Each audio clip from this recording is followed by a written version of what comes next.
The Science of Getting Rich by Wallace D. Wattles. Preface.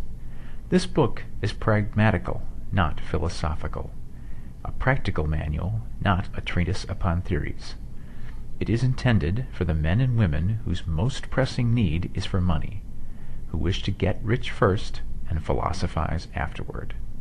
It is for those who have, so far, found neither the time, the means, nor the opportunity to go deeply into the study of metaphysics, but who want results, and who are willing to take the conclusions of science as a basis for action, without going into all the processes by which those conclusions were reached. It is expected that the reader will take the fundamental statements upon faith, just as he would take statements concerning a law of electrical action if they were promulgated by a Marconi or an Edison, and, taking the statements upon faith, that he will prove their truth by acting upon them without fear or hesitation. Every man or woman who does this will certainly get rich, for the science herein applied is an exact science, and failure is impossible. For the benefit, however, of those who wish to investigate philosophical theories and so secure a logical basis for faith, I will here cite certain authorities. The monistic theory of the universe, the theory that one is all and that all is one, that one substance manifests itself as the seeming many elements of the material world, is of Hindu origin, and has been gradually winning its way into the thought of the Western world for 200 years. It is the foundation of all the Oriental philosophies, and of those of Descartes, Spinoza, Leibniz, Schopenhauer, Hegel, and Emerson. The reader who would dig to the philosophical foundations of this is advised to read Hegel and Emerson for himself. In writing this book, I have sacrificed all other considerations to plainness and simplicity of style, so that all might understand. The plan of action laid down herein was deduced from the conclusions of philosophy. It has been thoroughly tested, and bears the supreme test of practical experiment. It works. If you wish to know how the conclusions were arrived at, read the writings of the authors mentioned above, and if you wish to reap the fruits of their philosophies in actual practice, read this book and do exactly as it tells you to do. Chapter 1. The Right to be Rich. Whatever may be said in praise of poverty, the fact remains that it is not possible to live a really complete or successful life unless one is rich. No man can rise to his greatest possible height in talent or soul development unless he has plenty of money. For to unfold the soul and to develop talent, he must have many things to use, and he cannot have these things unless he has money to buy them. A man develops in mind, soul, and body by making use of things, and society is so organized that man must have money in order to become the possessor of things. Therefore, the basis of all advancement for man must be the science of getting rich. The object of all life is development, and everything that lives has an inalienable right to all the development it is capable of attaining. Man's right to life means his right to have the free and unrestricted use of all the things which may be necessary to his fullest mental, spiritual, and physical unfoldment, or, in other words, his right to be rich. In this book I shall not speak of riches in a figurative way. To be really rich does not mean to be satisfied or contented with a little. No man ought to be satisfied with a little if he is capable of using and enjoying more. The purpose of nature is the advancement and unfoldment of life, and every man should have all that can contribute to the power, elegance, beauty, and richness of life. To be content with less is sinful. The man who owns all he wants for the living of all the life he is capable of living is rich, and no man who has not plenty of money can have all he wants. Life has advanced so far and become so complex that even the most ordinary man or woman requires a great amount of wealth in order to live in a manner that even approaches completeness. Every person naturally wants to become all that they are capable of becoming. This desire to realize innate possibilities is inherent in human nature. We cannot help wanting to be all that we can be. Success in life is becoming what you want to be. You can become what you want to be only by making use of things, and you can only have the free use of things only as you become rich enough to buy them. To understand the science of getting rich is therefore the most essential of all knowledge. There is nothing wrong in wanting to get rich. The desire for riches is really the desire for a richer, fuller, and more abundant life. And that desire is praiseworthy. The man who does not desire to live more abundantly is abnormal, and so the man who does not desire to have money enough to buy all he wants is abnormal. There are three motives for which we live. We live for the body, we live for the mind, and we live for the soul. No one of these is better or holier than the other. All are alike desirable, and no one of the three, body, mind, or soul, can live fully if either of the others is cut short of full life and expression. It is not right or noble to live only for the soul and deny mind or body, and it is wrong to live for the intellect and deny body or soul. We are all acquainted with the loathsome consequences of living for the body and denying both mind and soul, and we see that real life means the complete expression of all that man can give forth through body, mind, and soul. Whatever he can say, no man can be really happy or satisfied unless his body is living fully in every function, and unless the same is true of his mind and his soul. Wherever there is unexpressed possibility, or function not performed, there is unsatisfied desire. Desire is possibility seeking expression, or function seeking performance. Men cannot live fully in body without good food, comfortable clothing, and warm shelter, and without freedom from excessive toil. Rest and recreation are also necessary to his physical life.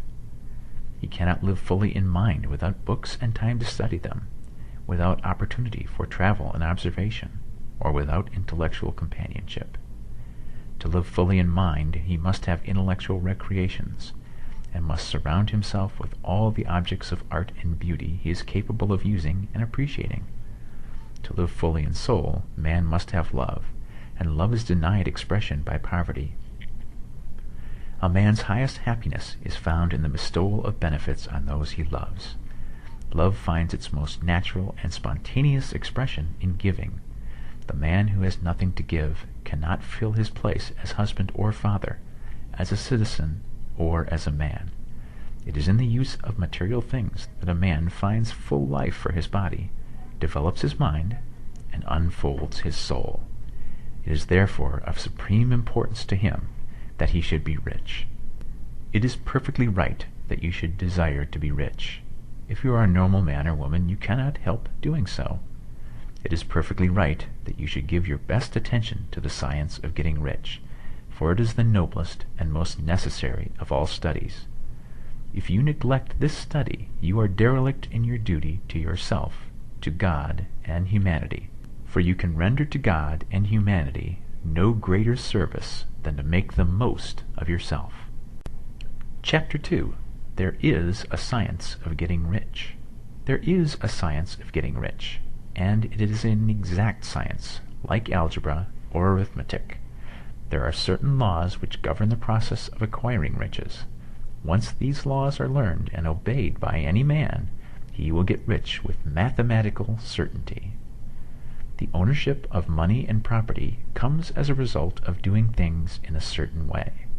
Those who do things in this certain way, whether on purpose or accidentally, get rich, while those who do not do things in this certain way, no matter how hard they work or how able they are, remain poor. It is a natural law that like causes always produce like effects, and therefore any man or woman who learns to do things in this certain way will infallibly get rich. That the above statement is true is shown by the following facts. Getting rich is not a matter of environment, for, if it were, all the people in a certain neighborhood would become wealthy. The people of one city would all be rich, while those in other towns would all be poor. Or the inhabitants of one state would roll in wealth, while those of an adjoining state would be in poverty. But everywhere we see rich and poor living side by side in the same environment, and often engaged in the same vocations. When two men are in the same locality and in the same business, and one gets rich while the other remains poor, it shows that getting rich is not, primarily, a matter of environment. Some environments may be more favorable than others, but when two men in the same business are in the same neighborhood, and one gets rich while the other fails, it indicates that getting rich is the result of doing things in a certain way. And further, the ability to do things in this certain way is not due solely to the possession of talent, for many people who have great talent remain poor, while others who have very little talent get rich. Studying the people who have got rich, we find that they are an average lot in all respects, having no greater talents and abilities than other men. It is evident that they do not get rich because they possess talents and abilities that other men have not, but because they happen to do things in a certain way. Getting rich is not the result of saving or thrift. Many very penurious people are poor, while free spenders often get rich.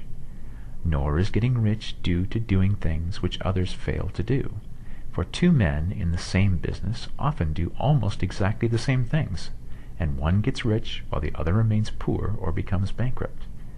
From all these things, we must come to the conclusion that getting rich is the result of doing things in a certain way. If getting rich is the result of doing things in a certain way, and if like causes always produce like effects, then any man or woman who can do things in that way can become rich, and the whole matter is brought within the domain of exact science. The question arises here whether this certain way may not be so difficult that only a few may follow it. This cannot be true, as we have seen, so far as natural ability is concerned. Talented people get rich, and blockheads get rich. Intellectually brilliant people get rich, and very stupid people get rich. Physically strong people get rich, and weak and sickly people get rich. Some degree of ability to think and understand is, of course, essential. But in so far natural ability is concerned, any man or woman who has sense enough to read and understand these words can certainly get rich. Also, we have seen that it is not a matter of environment. Location counts for something. One would not go to the heart of the Sahara and expect to do successful business. Getting rich involves the necessity of dealing with men, and of being where there are people to deal with. And if these people are inclined to deal in the way you want to deal, so much the better. But that is about as far as environment goes. If anybody else in your town can get rich, so can you. And if anybody else in your state can get rich, so can you.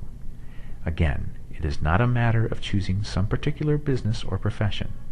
People get rich in every business and in every profession, while their next-door neighbors in the same vocation remain in poverty.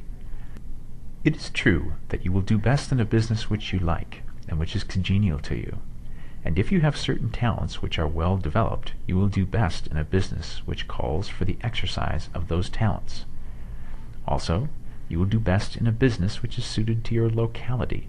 An ice cream parlor would do better in a warm climate than in Greenland, and a salmon fishery will succeed better in the Northwest than in Florida, where there are no salmon. But aside from these general limitations, getting rich is not dependent upon your engaging in some particular business, but upon your learning to do things in a certain way. If you are now in business, and anybody else in your locality is getting rich in the same business, while you are not getting rich, it is because you are not doing things in the same way that the other person is doing them. No one is prevented from getting rich by lack of capital. True, as you get capital, the increase becomes more easy and rapid, but one who has capital is already rich, and does not need to consider how to become so. No matter how poor you may be, if you begin to do things in a certain way, you will begin to get rich, and you will begin to have capital. The getting of capital is a part of the process of getting rich, and it is a part of the result which invariably follows the doing of things in a certain way. You may be the poorest man on the continent, and be deeply in debt. You may have neither friends, influence, nor resources. But if you begin to do things in this certain way, you must infallibly begin to get rich, for like causes must produce like effects.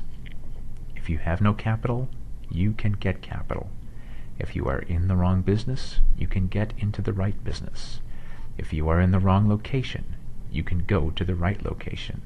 And you can do so by beginning in your present business and in your present location to do things in the certain way which causes success. Chapter 3. Is opportunity monopolized? No man is kept poor because opportunity has been taken away from him, because other people have monopolized the wealth and have put a fence around it. You may be shut off from engaging in business in certain lines, but there are other channels open to you. Probably it would be hard for you to get control of any of the great railroad systems. That field is pretty well monopolized. But the electric railway business is still in its infancy and offers plenty of scope for enterprise, and it will be but a few years until traffic and transportation through the air will become a great industry, and in all its branches will give employment to hundreds of thousands and perhaps millions of people. Why not turn your attention to the development of aerial transportation, instead of competing with J.J. Hill and others for a chance in the steam railway world? It is quite true that if you are a workman in the employ of the Steel Trust, you have very little chance of becoming the owner of the plant in which you work. But it is also true that if you will commence to act in a certain way, you can soon leave the employ of the Steel Trust. You can buy a farm of from 10 to 40 acres and engage in business as a producer of foodstuffs. There is great opportunity at this time for men who will live upon small tracts of land and cultivate the same intensively. Such men will certainly get rich. You may say that it is impossible for you to get the land, but I am going to prove to you that it is not impossible, and that you can certainly get a farm if you will go to work in a certain way. At different periods, the tide of opportunity sets in different directions, according to the needs of the whole, and the particular stage of social evolution which has been reached. At present, in America, it is setting toward agriculture and the allied industries and professions. Today, opportunity is open before the factory worker in his line. It is open before the businessman who supplies the farmer more than before the one who supplies the factory worker, and before the professional man who waits upon the farmer more than before the one who serves the working class. There is abundance of opportunity for the man who will go with the tide instead of trying to swim against it. So the factory workers, either as individuals or as a class, are not deprived of opportunity. The workers are not being kept down by their masters. They are not being ground by the trusts and combinations of capital. As a class, they are where they are because they do not do things in a certain way. If the workers of America chose to do so, they could follow the example of their brothers in Belgium and other countries, and establish great department stores and cooperative industries. They could elect men of their own class to office and pass laws favoring the development of such cooperative industries, and in a few years they could take peaceable possession of the industrial field. The working class may become the master class whenever they will begin to do things in a certain way. The law of wealth is the same for them as it is for all others. This they must learn, and they will remain where they are as long as they continue to do as they do. The individual worker, however, is not held down by the ignorance or the mental slothfulness of his class. He can follow the tide of opportunity to riches, and this book will tell him how. No one is kept in poverty by a shortness in the supply of riches. There is more than enough for all. A palace as large as the Capitol at Washington might be built for every family on earth from the building materials in the United States alone, and under intense cultivation this country would produce wool, cotton, linen, and silk enough to clothe each person in the world finer than Solomon was arrayed in all his glory, together with food enough to feed them all luxuriously. The visible supply is practically inexhaustible, and the invisible supply really is inexhaustible. Everything you see on earth is made from one original substance, out of which all things proceed. New forms are constantly being made, and older ones are dissolving, but all are shapes assumed by one thing. There is no limit to the supply of formless stuff or original substance. The universe is made out of it, but it was not all used in making the universe. The spaces in, through, and between the forms of the visible universe are permeated and filled with the original substance, with the formless stuff, with the raw material of all things.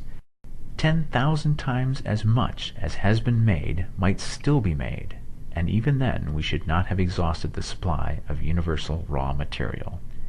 No man, therefore, is poor because nature is poor, or because there is not enough to go around.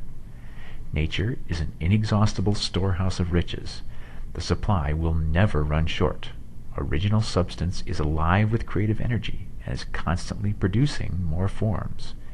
When the supply of building material is exhausted, more will be produced. When the soil is exhausted so that foodstuffs and materials for clothing will no longer grow upon it, it will be renewed, or more soil will be made. When all the gold and silver has been dug from the earth, if man is still in such a stage of social development that he needs gold and silver, more will be produced from the formless. The formless stuff responds to the needs of man. It will not let him be without any good thing. This is true of man collectively. The race as a whole is always abundantly rich, and if individuals are poor, it is because they do not follow the certain way of doing things which makes the individual man rich. The formless stuff is intelligent. It is stuff which thinks. It is alive and is always impelled toward more life. It is the natural and inherent impulse of life to seek to live more. It is the nature of intelligence to enlarge itself, and of consciousness to seek to extend its boundaries and find fuller expression. The universe of forms has been made by formless living substance, throwing itself into form in order to express itself more fully. The universe is a great living presence, always moving inherently toward more life and fuller functioning. Nature is formed for the advancement of life. Its impelling motive is the increase of life. For this cause, everything which can possibly minister to life is bountifully provided. There can be no lack unless God is to contradict himself and nullify his own works. You are not kept poor by lack in the supply of riches. It is a fact which I shall demonstrate a little farther on, that even the resources of the formless supply are at the command of the man or woman who will act and think in a certain way. Chapter 4. The first principle in the science of getting rich. Thought is the only power which can produce tangible riches from the formless substance. The stuff from which all things are made is a substance which thinks, and the thought of form in this substance produces the form. Original substance moves according to its thoughts. Every form and process you see in nature is the visible expression of a thought in original substance.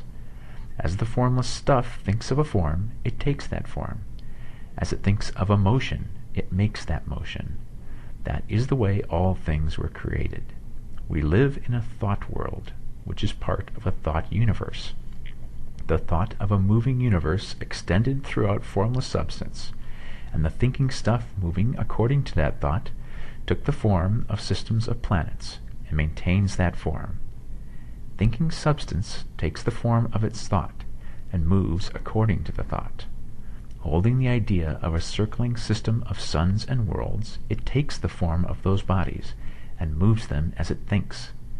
Thinking the form of a slow-growing oak tree, it moves accordingly and produces the tree, though centuries may be required to do the work. In creating, the formless seems to move according to the lines of motions it has established. The thought of an oak tree does not cause the instant formation of a full-grown tree, but it does start in motion the forces which will produce the tree along established lines of growth. Every thought of form, held in thinking substance, causes the creation of the form, but always, or at least generally, along lines of growth and action already established. The thought of a house of a certain construction, if it were impressed upon formless substance, might not cause the instant formation of the house. but it would cause the turning of creative energies already working in trade and commerce into such channels as to result in the speedy building of the house. And if there were no existing channels through which the creative energy could work, then the house would be formed directly from primal substance, without waiting for the slow processes of the organic and inorganic world. No thought of form can be impressed upon original substance without causing the creation of the form. Man is a thinking center and can originate thought. All the forms that man fashions with his hands must first exist in his thoughts. He cannot shape a thing until he has thought that thing. And so far, man has confined his efforts wholly to the work of his hands. He has applied manual labor to the world of forms, seeking to change or modify those already existing. He has never thought of trying to cause the creation of new forms by impressing his thoughts upon formless substance. When man has a thought form, he takes material from the forms of nature and makes an image of the form which is in his mind. He has, so far, made little or no effort to cooperate with formless intelligence, to work, quote, with the Father, end quote. He has not dreamed that he can, quote, do what he seeth the Father doing, end quote. Man reshapes and modifies existing forms by manual labor. He has given no attention to the question whether he may not produce things from formless substance by communicating his thoughts to it. We propose to prove that he may do so, to prove that any man or woman may do so, and to show how. As our first step, we must lay down 3 fundamental propositions. First, we assert that there is one original formless stuff or substance from which all things are made. All the seemingly many elements are but different presentations of one element. All the many forms found in organic and inorganic nature are but different shapes made from the same stuff. And this stuff is thinking stuff. A thought held in it produces the form of the thought. Thought in thinking substance produces shapes. Man is a thinking center, capable of original thought. If man can communicate his thought to original thinking substance, he can cause the creation or formation of the thing he thinks about. To summarize this, 1. There is a thinking stuff from which all things are made, and which, in its original state, permeates, penetrates, and fills the interspaces of the universe. 2. A thought in this substance produces the thing that is imagined by the thought. 3. Man can form things in his thought, and, by impressing his thought upon formless substance, can cause the thing he thinks about to be creative. It may be asked if I can prove these statements, and without going into details, I answer that I can do so, both by logic and experience. Reasoning back from the phenomena of form and thought, I come to one original thinking substance, and reasoning forward from this thinking substance, I come to man's power to cause the formation of the thing he thinks about. And by experiment, I find the reasoning true, and this is my strongest proof. If one man who reads this book gets rich by doing what it tells him to do, that is evidence in support of my claim. But if every man who does what it tells him to do gets rich, that is positive proof until someone goes through the process and fails. The theory is true until the process fails, and this process will not fail, for every man who does exactly what this book tells him to do will get rich. I have said that men get rich by doing things in a certain way, and in order to do so, men must become able to think in a certain way. A man's way of doing things is the direct result of the way he thinks about things. To do things in a way you want to do them, you will have to acquire the ability to think the way you want to think. This is the first step towards getting rich. To think what you want to think is to think truth, regardless of appearances. Every man has the natural and inherent power to think what he wants to think, but it requires far more effort to do so than it does to think the thoughts which are suggested by appearances. To think according to appearances is easy. To think truth, regardless of appearances, is laborious and requires the expenditure of more power than any other work man is called upon to perform. There is no labor from which most people shrink as they do from that of sustained and consecutive thought. It is the hardest work in the world. This is especially true when truth is contrary to appearances. Every appearance in the visible world tends to produce a corresponding form in the mind which observes it, and this can only be prevented by holding the thought of the truth. To look upon the appearance of disease will produce the form of disease in your own mind, and ultimately in your body, unless you hold the thought of the truth, which is that there is no disease. It is only an appearance, and the reality is health. To look upon the appearances of poverty will produce corresponding forms in your own mind, unless you hold to the truth that there is no poverty, there is only abundance. To think health when surrounded by the appearances of disease, or to think riches when in the midst of appearances of poverty, requires power. But he who acquires this power becomes a master mind. He can conquer fate. He can have what he wants. This power can only be acquired by getting hold of the basic fact which is behind all appearances. And the fact is that there is one thinking substance, from which and by which all things are made. Then we must grasp the truth that every thought held in this substance becomes a form, and that man can so impress his thoughts upon it as to cause them to take form and become visible things. When we realize this, we lose all doubt and fear, for we know that we can create what we want to create, we can get what we want to have, and can become what we want to be. As a first step toward getting rich, you must believe the three fundamental statements given previously in this chapter, and in order to emphasize them, I repeat them here. 1. There is a thinking stuff from which all things are made, and which, in its original state, permeates, penetrates, and fills the interspaces of the universe. 2. A thought in this substance produces the thing that is imaged by the thought. 3. Man can form things in his thought, and, by impressing his thought upon formless substance, can cause the thing he thinks about to be created. You must lay aside all other concepts of the universe than this monistic one, and you must dwell upon this until it is fixed in your mind and has become your habitual thought. Read these creed statements over and over again, fix every word upon your memory, and meditate upon them until you firmly believe what they say. If a doubt comes to you, cast it aside as a sin. Do not listen to arguments against this idea. Do not go to churches or lectures where a contrary concept of things is taught or preached. Do not read magazines or books which teach a different idea. If you get mixed up in your faith, all your efforts will be in vain. Do not ask why these things are true, nor speculate as to how they can be true. Simply take them on trust. The science of getting rich begins with the absolute acceptance of this faith. Chapter 5. Increasing Life. You must get rid of the last vestige of the old idea that there is a deity whose will it is that you should be poor, or whose purposes may be served by keeping you in poverty. The intelligent substance which is all, and in all, and which lives in all, and lives in you, is a consciously living substance.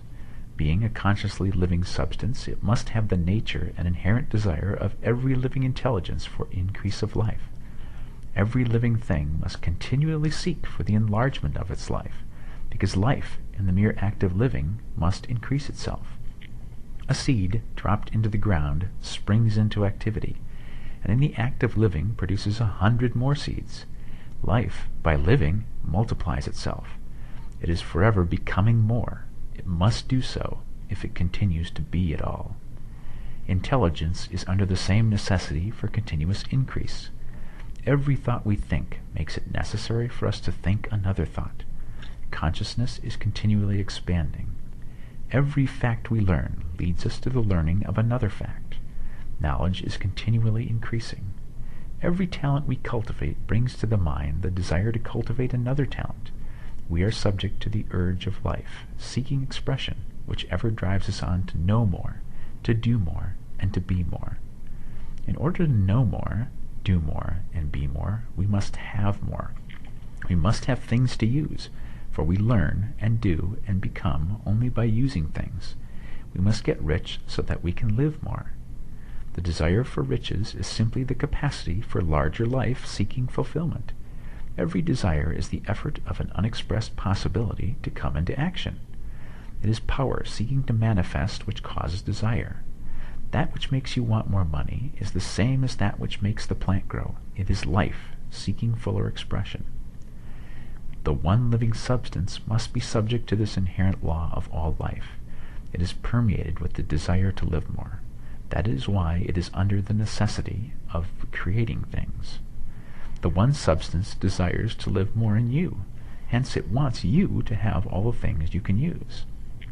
It is the desire of God that you should get rich.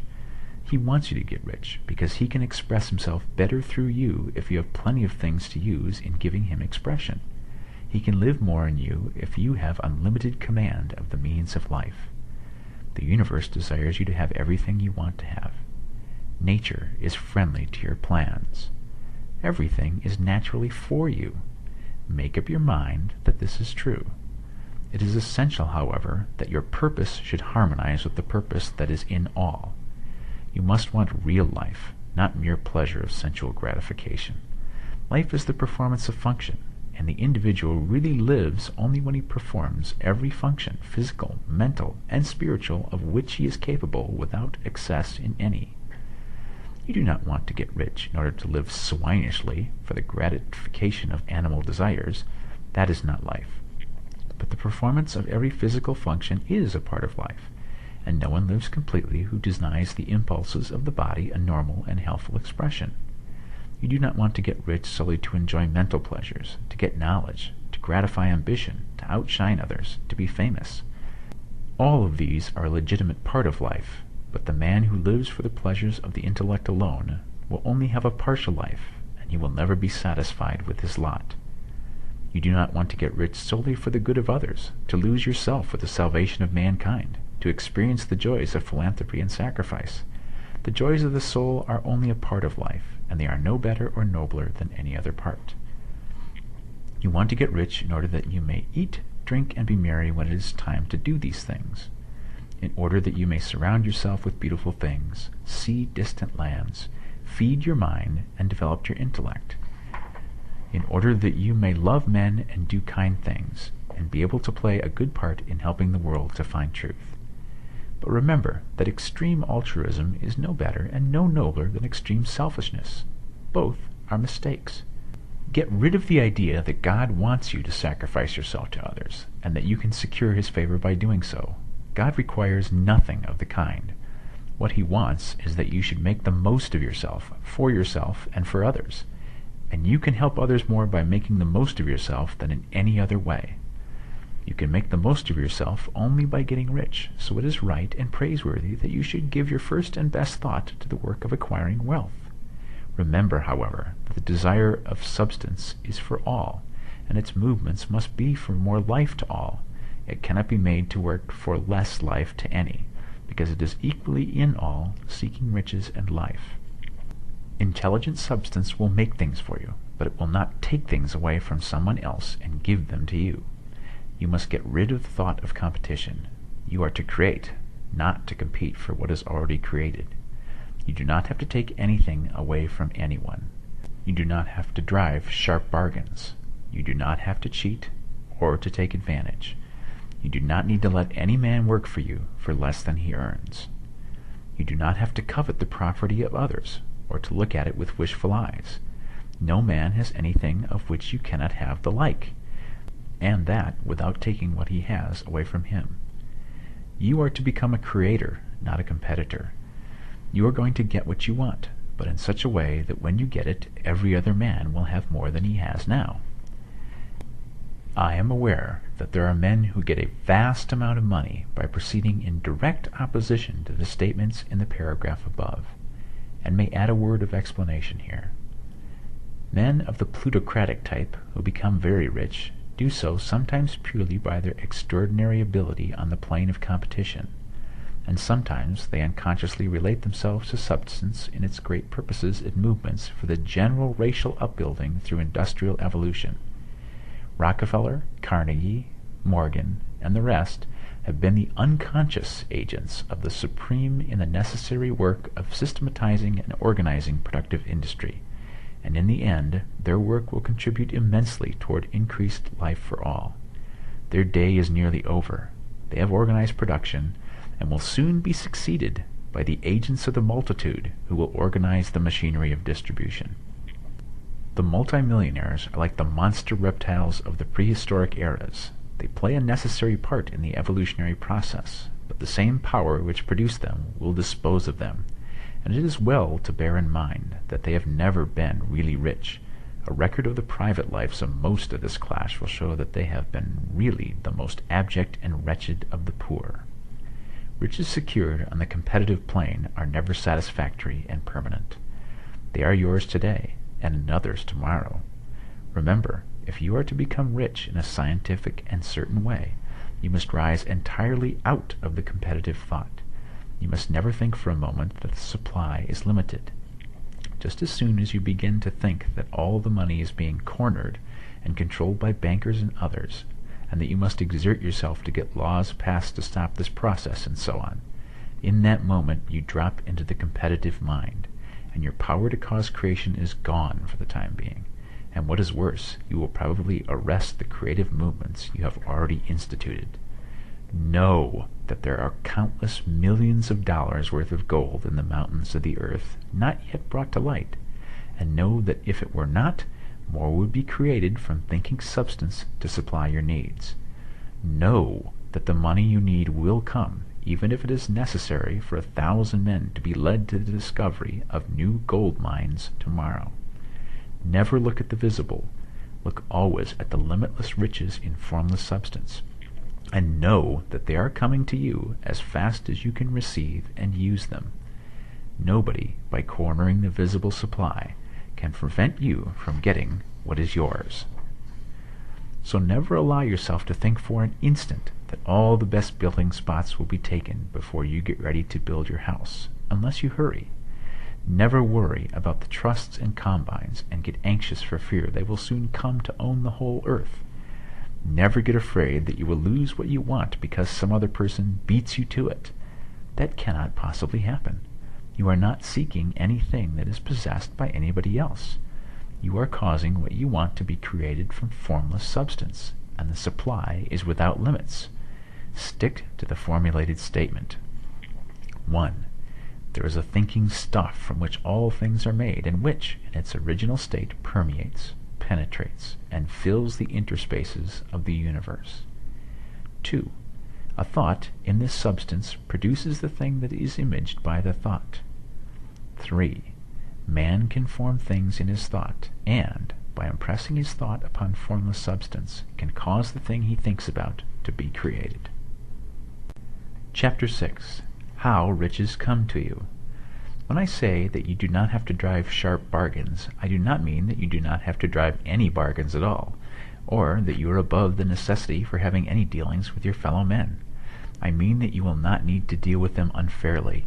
You do not have to get something for nothing, but can give to every man more than you take from him.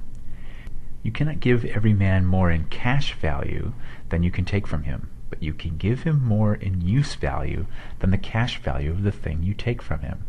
The paper, ink, and other material in this book may not be worth the money you pay for it, but if the ideas suggested by it bring you thousands of dollars, you have not been wronged by those who sold it to you. They have given you a great use value for a small cash value. Let us suppose that I own a picture by one of the great artists, which, in any civilized community, is worth thousands of dollars. I take it to Baffin Bay, and by salesmanship induce an Eskimo to give a bunch of furs worth $500 for it. I have really wronged him, for he has no use for the picture.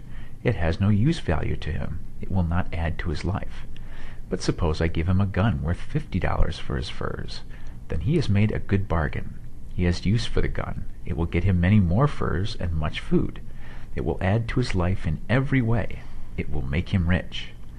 When you rise from the competitive to the creative plane, you can scan your business transactions very strictly.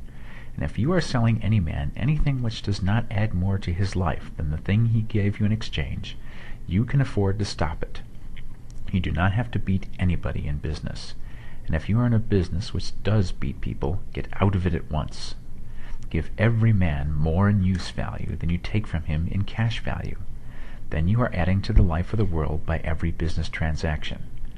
If you have people working for you, you must take from them more in cash value than you pay them in wages. But you can so organize your business that it will be filled with the principle of advancement, and so that each employee who wishes to do so may advance a little every day. You can make your business do for your employees what this book is doing for you. You can so conduct your business that it will be a sort of ladder by which every employee who will take the trouble may climb to riches himself, and, given the opportunity, if you will not do so, it is not your fault. And, finally, because you are to cause the creation of your riches from formless substance which permeates all your environment, it does not follow that they are to take shape from the atmosphere and come into being before your very eyes. If you want a sewing machine, for instance, I do not mean to tell you that you are to impress the thought of a sewing machine on thinking substance until the machine is formed without hands in the room where you sit or elsewhere. But if you want a sewing machine, hold the mental image of it with the most positive certainty that it is being made or is on its way to you. After once forming the thought, have the most absolute and unquestioning faith that the sewing machine is coming. Never think of it or speak of it in any other way than as being sure to arrive. Claim it as already yours. It will be brought to you by the power of the Supreme Intelligence, acting upon the minds of men. If you live in Maine, it may be that a man will be brought from Texas or Japan to engage in some transaction which will result in your getting what you want. If so, the whole matter will be as much to that man's advantage as it is to yours. Do not forget for a moment that the thinking substance is through all, in all, communicating with all, and can influence all. The desire of thinking substance for fuller life and better living has caused the creation of all the sewing machines already made, and it can cause the creation of millions more, and will, whenever men set in motion by desire and faith, and by acting in a certain way. You can certainly have a sewing machine in your house, and it is just as certain that you can have any other thing or things which you want, and which you will use for the advancement of your own life and the lives of others. You need not hesitate about asking largely. Quote, "It is your Father's pleasure to give you the kingdom," end quote, said Jesus. Original substance wants to live all that is possible in you, and wants you to have all that you can or will use for the living of the most abundant life. If you fix upon your consciousness the fact that the desire you feel for the possession of riches is one with the desire of omnipotence for more complete expression, your faith becomes invincible. Once I saw a little boy sitting at a piano and vainly trying to bring harmony out of the keys, and I saw that he was grieved and provoked by his inability to play real music. I asked him the cause of his vexation, and he answered, "I can feel the music in me, but I can't make my hands go right." The music in him was the urge of original substance, containing all the possibilities of all life. All there is of music was seeking expression through the child. God, the one substance, is trying to live and do and enjoy things through humanity. He is saying, "I want hands to build wonderful structures, to play divine harmonies, to paint glorious pictures. I want feet to run my errands, eyes to see my beauties, tongues to tell mighty truths and to sing marvelous songs," and so on. All that there is of possibility is seeking expression through men. God wants those who can play music to have pianos and every other instrument, and to have the means to cultivate their talents to the fullest extent. He wants those who can appreciate beauty to be able to surround themselves with beautiful things. He wants those who can discern truth to have every opportunity to travel and observe. He wants those who can appreciate dress to be beautifully clothed, and those who can appreciate good food to be luxuriously fed. He wants all these things because it is himself that enjoys and appreciates them. It is God who wants to play and sing and enjoy beauty and proclaim truth and wear fine clothes and eat good foods. It is God that worketh in you to will and to do, said Paul. The desire you feel for riches is the infinite, seeking to express himself in you as he sought to find expression in the little boy at the piano. So you need not hesitate to ask largely. Your part is to focalize and express the desire of God. This is a difficult point with most people. They retain something of the old idea that poverty and self-sacrifice are pleasing to God.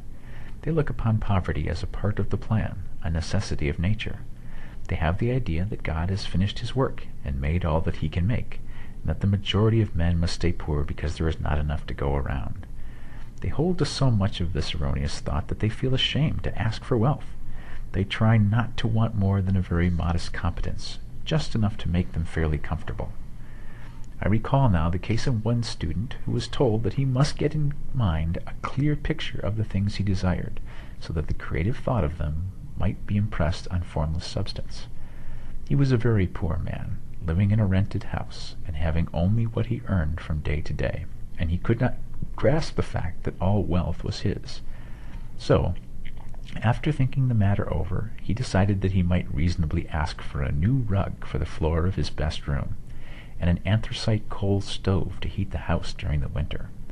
Following the instructions given in this book, he obtained these things in a few months, and then it dawned upon him that he had not asked enough. He went through the house in which he lived, and planned all the improvements he would like to make in it. He mentally added a bay window here and a room there, until it was complete in his mind as his ideal home. Then he planned its furnishings. Holding the whole picture in his mind, he began living in a certain way, and moving toward what he wanted. And he owns the house now, and is rebuilding it after the form of his mental image. And now, with still larger faith, he is going on to yet greater things. It has been unto him according to his faith, and it is so with you and with all of us. Chapter 7. Gratitude. The illustrations given in the last chapter will have conveyed to the reader the fact that the first step in getting rich is to convey the idea of your wants to the formless substance. This is true, and you will see that in order to do so, it becomes necessary to relate yourself to the formless intelligence in a harmonious way. To secure this harmonious relation is a matter of such primary and vital importance that I shall give some space to its discussion here, and give you instructions which, if you follow them, will be certain to bring you into perfect unity of mind with God. The whole process of mental adjustment and atonement can be summed up in one word: gratitude. First, you believe that there is one intelligent substance from which all things proceed. Second, you believe that this substance gives you everything you desire. And third, you relate yourself to it by feeling a deep and profound gratitude. Many people who order their lives rightly in all other ways are kept in poverty by their lack of gratitude. Having received one gift from God, they cut the wires which connect them with Him by failing to make acknowledgement. It is easy to understand that the nearer we live to the source of wealth, the more wealth we shall receive. And it is easy also to understand that the soul that is always grateful lives in closer touch with God than the one which never looks to Him in thankful acknowledgement. The more gratefully we fix our minds on the Supreme when good things come to us, the more good things we will receive, and the more rapidly they will come. And the reason simply is that the mental attitude of gratitude draws the mind into closer touch with the source from which the blessings come. If it is a new thought to you that gratitude brings your whole mind into closer harmony with the creative energies of the universe, consider it well, and you will see that it is true.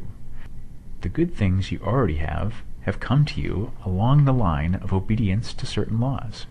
Gratitude will lead your mind out along the ways by which things come, and it will keep you in close harmony with creative thought and prevent you from falling into competitive thought.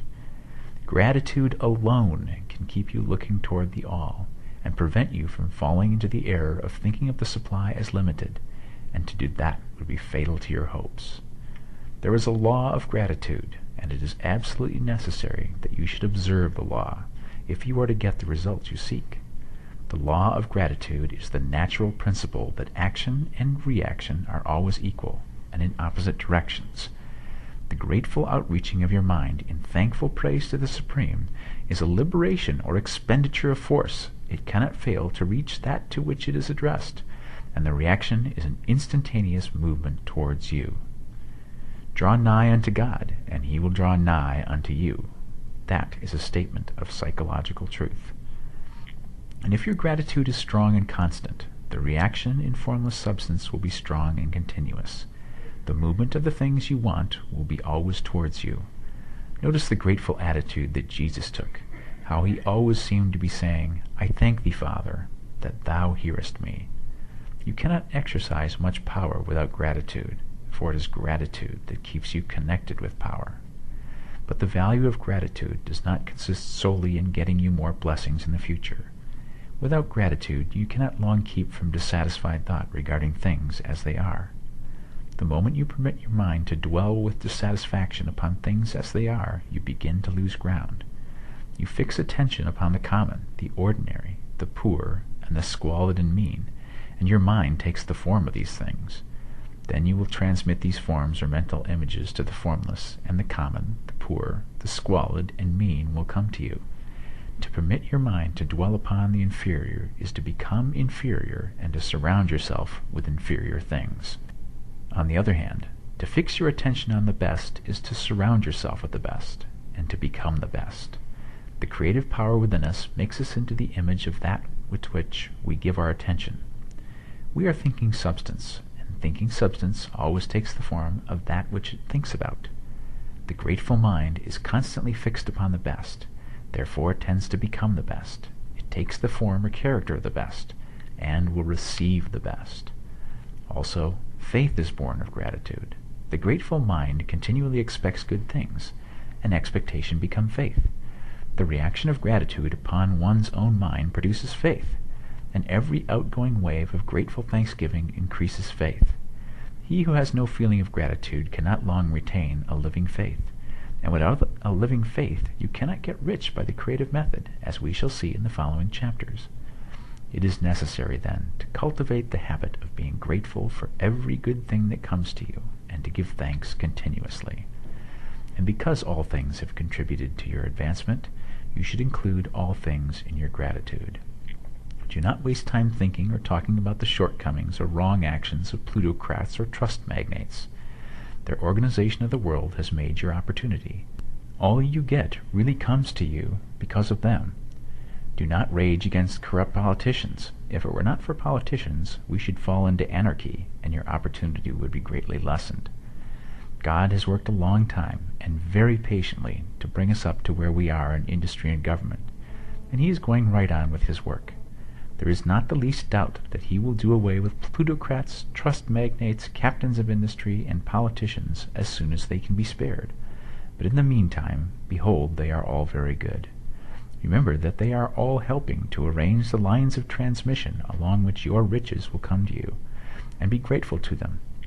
This will bring you into harmonious relations with the good in everything, and the good in everything will move towards you. Chapter 8. Thinking in the Certain Way. Turn back to Chapter 6 and read again the story of the man who formed a mental image of his house, and you will get a fair idea of the initial step toward getting rich. You must form a clear and definite mental picture of what you want. You cannot transmit an idea unless you have it yourself. You must have it before you can give it, and many people fail to impress thinking substance because they themselves have only a vague and misty concept of the things they want to do, to have, or to become. It is not enough that you should have a general desire for wealth, quote, to do good with, end quote. Everybody has that desire. It is not enough that you should have a wish to travel, see things, live more. Everybody has those desires too. If you're going to send a wireless message to a friend, you would not send the letters of the alphabet in their order and let him construct the message for himself. Nor would you take words at random from the dictionary. You would send a coherent sentence, one which meant something. When you try to impress your wants upon substance, remember that it must be done by a coherent statement. You must know what you want and be definite. You can never get rich or start the creative power into action by sending out unformed longings and vague desires. Go over your desires just as the man I have described went over his house. See just what you want and get a clear mental picture of it as you wish it to look when you get it. That clear mental picture you must have continually in mind, as the sailor has in mind the port towards which he is sailing the ship. You must keep your face toward it at all time. You must no more lose sight of it than the steersman loses sight of the compass. It is not necessary to take exercises in concentration, nor to set apart special times for prayer and affirmation. nor to go into the silence, nor to do occult stunts of any kind. Their things are well enough, but all you need is to know what you want, and to want it badly enough so that it will stay in your thoughts.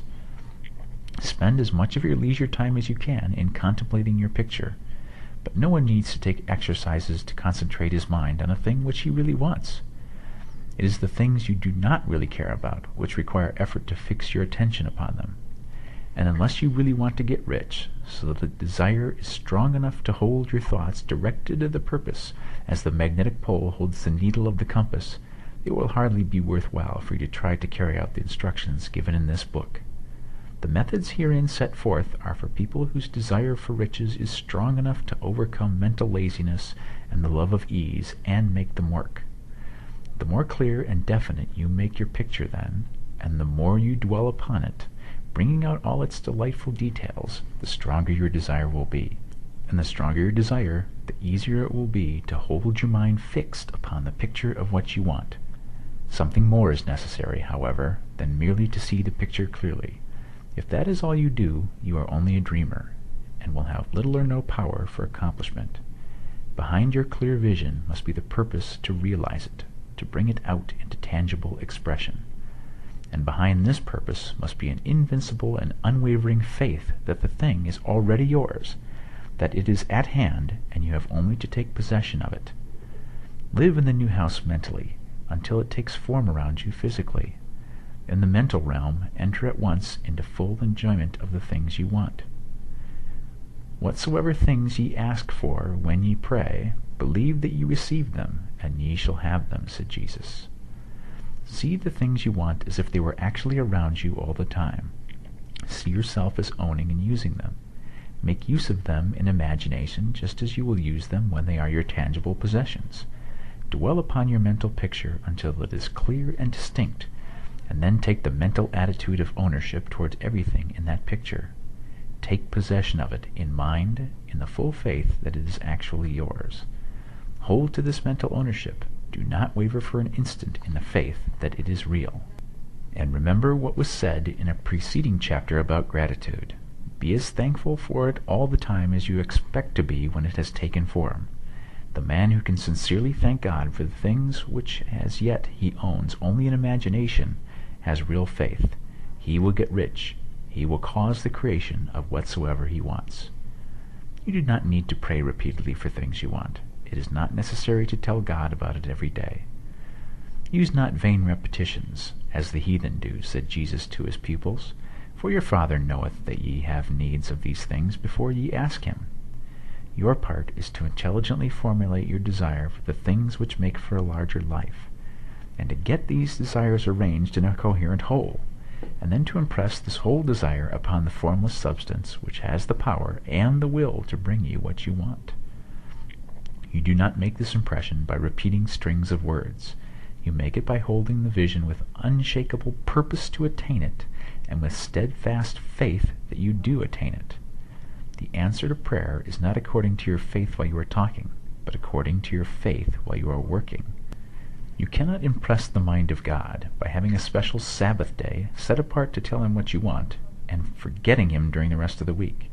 You cannot impress him by having special hours to go into your closet and pray, if you then dismiss the matter from your mind until the hour of prayer comes again.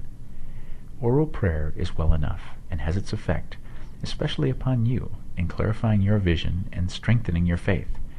But it is not your oral petitions which get you what you want. In order to get rich, you do not need a sweet hour of prayer. You need to pray without ceasing. And by prayer I mean holding steadily to your vision, with the purpose to cause its creation into solid form, and the faith that you are doing so. Believe that you receive them. The whole matter turns on receiving, once you have clearly formed your vision. When you have formed it, it is well to make an oral statement, addressing the Supreme in reverent prayer, and from that moment you must, in mind, receive what you ask for. Live in the new house, wear the fine clothes, ride in the automobile, go on the journey, and confidently plan for greater journeys.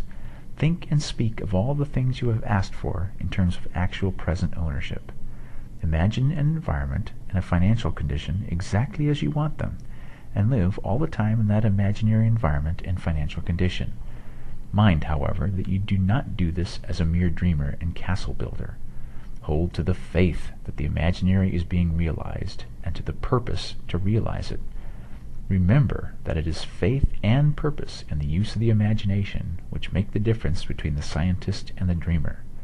And having learned this fact, it is here that you must learn the proper use of the will. Chapter 9. How to Use the Will.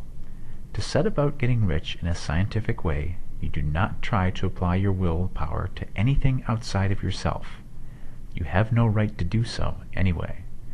It is wrong to apply your will to other men and women in order to get them to do what you wish done. It is as flagrantly wrong to coerce people by mental power as it is to coerce them by physical power.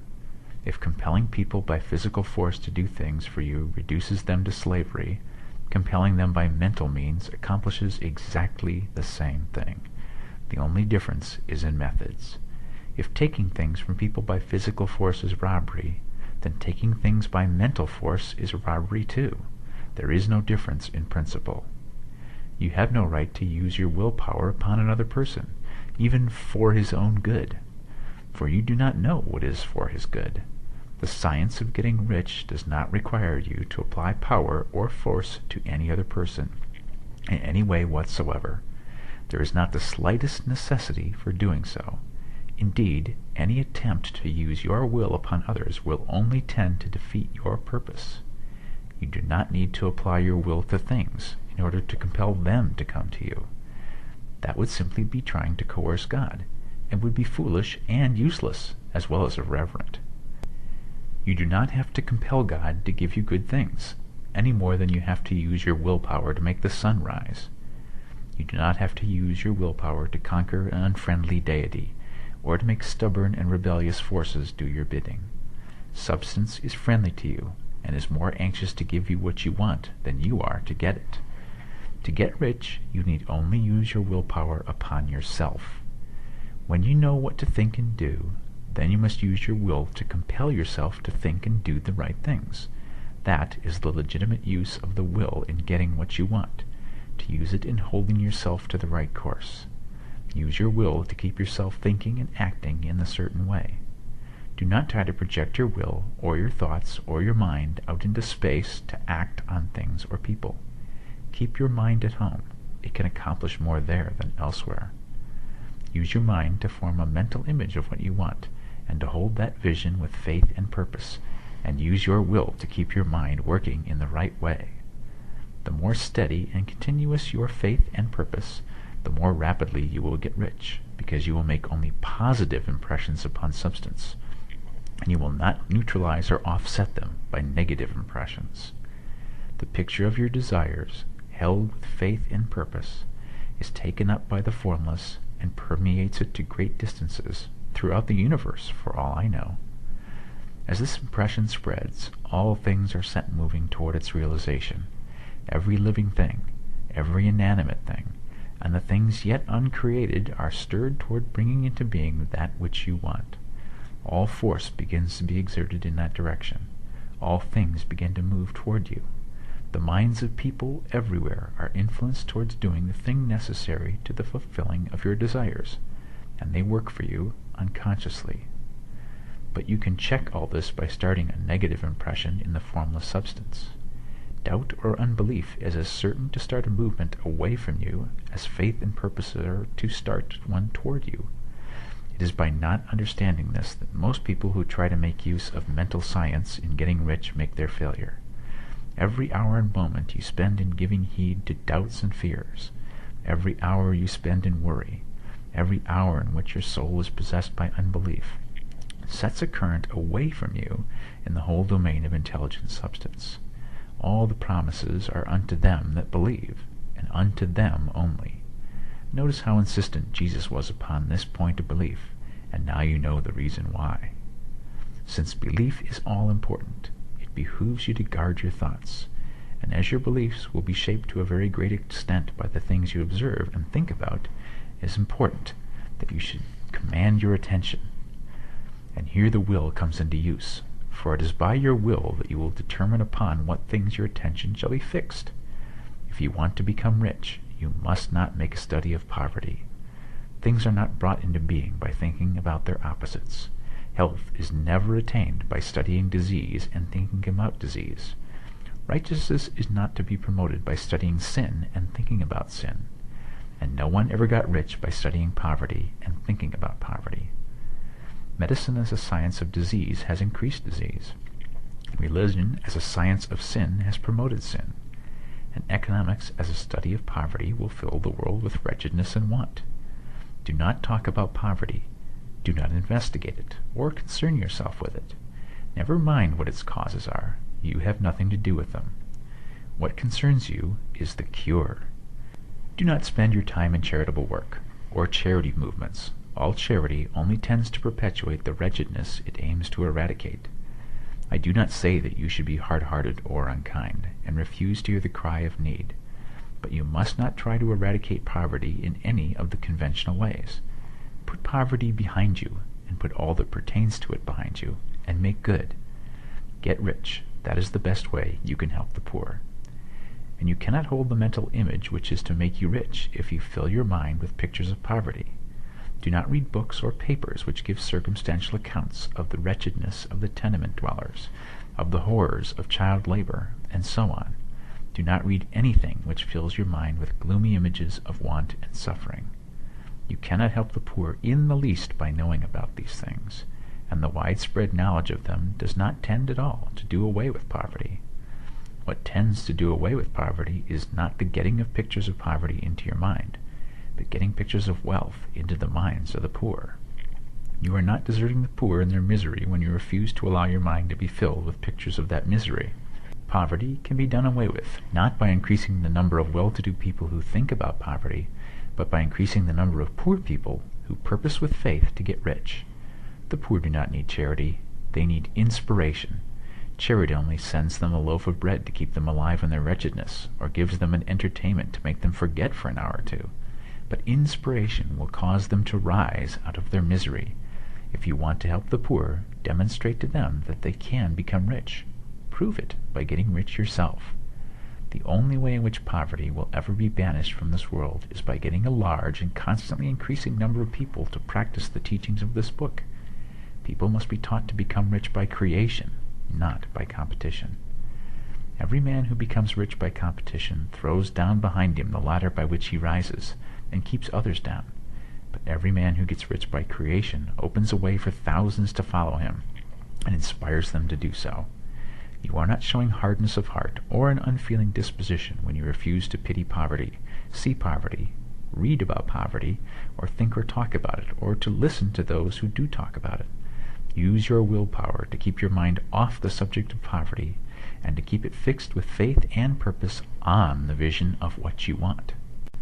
Chapter 10. Further use of the will.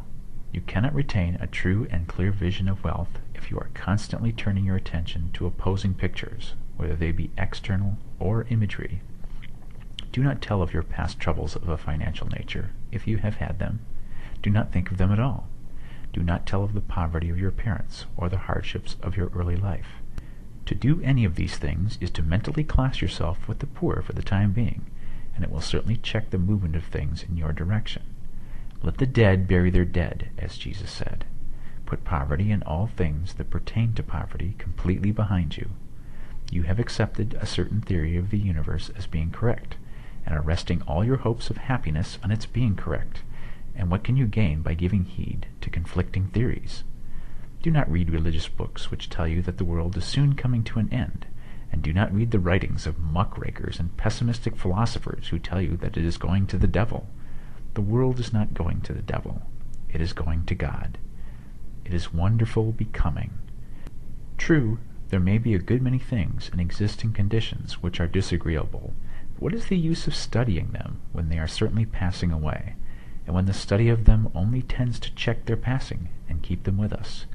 Why give time and attention to things which are being removed by evolutionary growth, when you can hasten their removal only by promoting the evolutionary growth as far as your part of it goes? No matter how horrible in seeming may be the conditions in certain countries, sections, or places, you waste your time and destroy your own chances by considering them. You should interest yourself in the world's becoming rich. Think of the riches the world is coming into, instead of the poverty it is growing out of, and bear in mind that the only way in which you can assist the world in growing rich is by growing rich yourself through the creative method, not the competitive one. Give your attention wholly to riches, ignore poverty. Whenever you think or speak of those who are poor, think and speak of them as those who are becoming rich, as those who are to be congratulated rather than pitied. Then they and others will catch the inspiration and begin to search for the way out. Because I say that you are to give your whole time and mind and thought to riches, it does not follow that you are to be sordid or mean. To become really rich is the noblest aim you can have in life, for it includes everything else.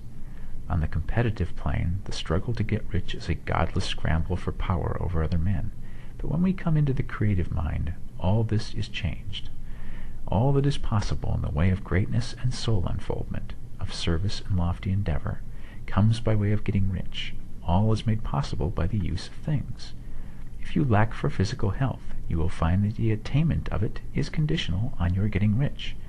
Only those who are emancipated from financial worry and have the means to live a carefree existence and follow hygienic practices can have and retain health.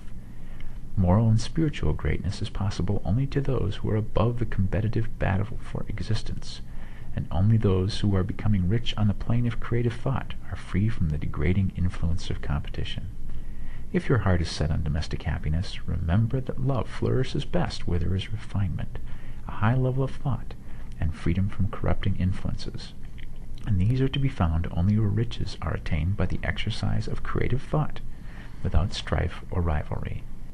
You can aim at nothing so great or noble, I repeat, as to become rich, and you must fix your attention upon your mental pictures of rich, to the exclusion of all that may tend to dim or obscure that vision.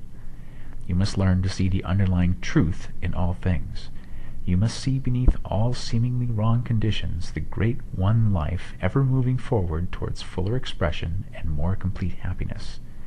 It is the truth that there is no such thing as poverty, that there is only wealth. Some people remain in poverty because they are ignorant of the fact that there is wealth for them, and these can best be taught by showing them the way to affluence in your own person and practice. Others are poor because, while they feel that there is a way out, they are too intellectually indolent to put forth the mental effort necessary to find that way and by travel it. And for these, the very best thing you can do is to arouse their desire by showing them the happiness that comes from being rightly rich. Others still are poor because, while they have some notion of science, they have become so swamped and lost in the maze of metaphysical and occult theories that they do not know which road to take. They try a mixture of many systems and fail in all. For these, again, the very best thing to do is show the right way in your own person and practice. An ounce of doing things is worth a pound of theorizing. The very best thing you can do for the whole world is to make the most of yourself. You can serve God and man in no more effective way than by getting rich. That is, if you get rich by the creative method and not by the competitive one. Another thing. We assert that this book gives in detail the principles of the science of getting rich, and if that is true, you do not need to read any other book upon the subject. This may sound narrow and egotistical, but consider, there is no more scientific method of computation in mathematics than by addition, subtraction, multiplication, and division. No other method is possible. There can be but one shortest distance between 2 points. There is only one way to think scientifically, and that is to think in the way that leads by the most direct and simple route to the goal. No man has yet formulated a briefer or less complex system than the one set forth herein. It has been stripped of all non-essentials. When you commence on this, lay aside all others, put them out of your mind altogether. Read this book every day. Keep it with you. Commit it to memory, and do not think about other systems and theories. If you do, you will begin to have doubts, and to be uncertain and wavering in your thought, and then you will begin to make failures. After you have made good and become rich, you may study other systems as much as you please. But until you are quite sure that you have gained what you want, do not read anything on this line but this book, unless it be the authors mentioned in the preface, and read only the most optimistic comments on the world's news, those in harmony with your picture. Also, postpone your investigations into the occult. Do not dabble in theosophy, spiritualism, or kindred studies. It is very likely that the dead still live and are near, but if they are, let them alone. Mind your own business. Wherever the spirits of the dead may be, they have their own work to do, and their own problems to solve, and we have no right to interfere with them. We cannot help them, and it is very doubtful whether they can help us, or whether we have any right to trespass upon their time if they can. Let the dead and the hereafter alone, and solve your own problem. Get rich. If you begin to mix with the occult, you will start mental cross-currents which will surely bring your hopes to shipwreck. Now, this and the preceding chapters have brought us to the following statement of basic facts. 1. There is a thinking stuff from which all things are made, and which, in its original state, permeates, penetrates, and fills the interspaces of the universe. 2. A thought in this substance produces the thing that is imaged by the thought. 3. Man can form things in his thoughts, and, by impressing his thought upon formless substance, can cause the thing he thinks about to be created. 4. In order to do this, man must pass from the competitive to the creative mind. He must form a clear mental picture of the things he wants, and hold this picture in his thoughts with the fixed purpose to get what he wants, and the unwavering faith that he does get what he wants, closing his mind against all that may tend to shake his purpose, dim his vision, or quench his faith. And in addition to all of this, we shall see now that he must live and act in a certain way. Chapter 11. Acting in a certain way. Thought is the creative power, or the impelling force, which causes the creative power to act.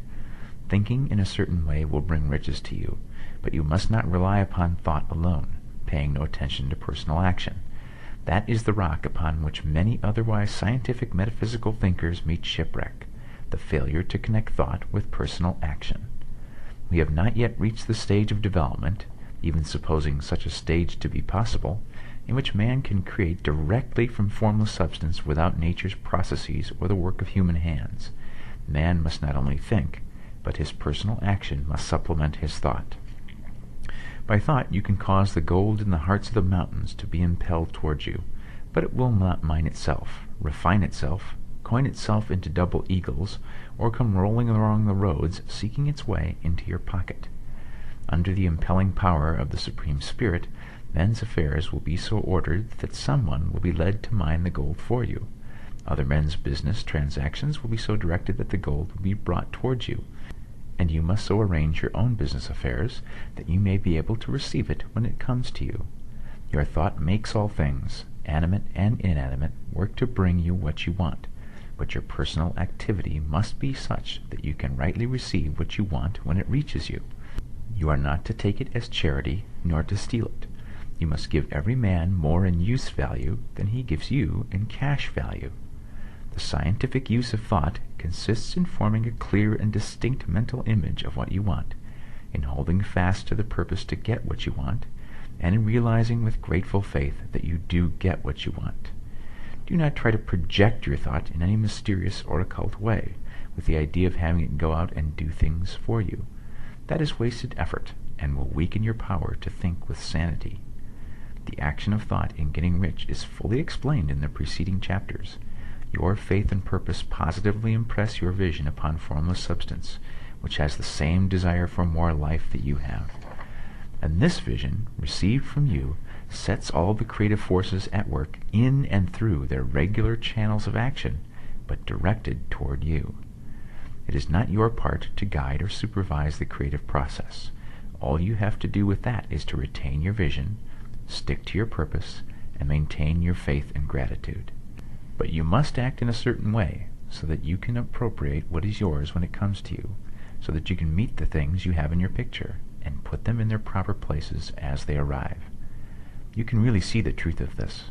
When things reach you, they will be in the hands of other men, who will ask an equivalent for them, and you can only get what is yours by giving the other man what is his. Your pocketbook is not going to be transformed into a Fortunatus purse, which shall always be full of money without effort on your part.